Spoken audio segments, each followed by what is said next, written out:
दुनिया के सारे दुखों को एक तरफ रख दो और हिंदी मीडियम में हिंदी के पुस्तक के सारे लेखक और कवियों का दुख एक तरफ रख दो, मैं बता रहा हूँ तुम्हारी आंखों से आंसू रुकेंगे नहीं। पता है क्यों? क्योंकि जितने भी कवि और लेखक हुए ना, उनमें से 95% लोगों के माता पिता का देहांत बचपन में हो जाता था और उनका प्रारंभिक जीवन बड़ा कष्टदायी रहता था।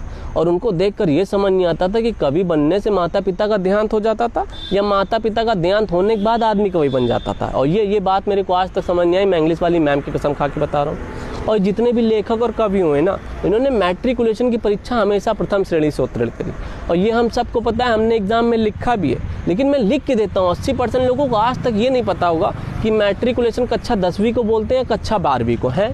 और इतने नहीं, हमारे देश के लगभग 1/3 लोगों को हिंदी में 69, 79, 89, 59, 61, 62, 63 समझने और लिखने में बहुत ज़्यादा दिक्कत होती है। और मेरे को पर्सनली हिंदी की मात्राएं कतई झेल लगती है। मेरे को ये तो पता है कि छोटा उसे उल्लू, बड़ा उसे ऊन, छोटी से इमली, बड़ी से एक, लेकिन जब मात्रा लगाने जाओ तो सूरज, पूरब, सूल, फूल, त्रिशूल, कुल, पुल, चुल, सुर, असुर, महिषासुर में कहाँ छोटा ऊ लगाएं, कहाँ बड़ा ऊ।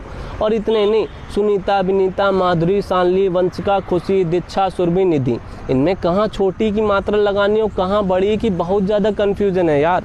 और मेरे हिसाब से अंग्रेजी फिर भी आसान है, लेकिन हिंदी समझना सबके बस की बात नहीं है। आप बताएं, आपके हिसाब से हिंदी आसान है या इंग्लिश है?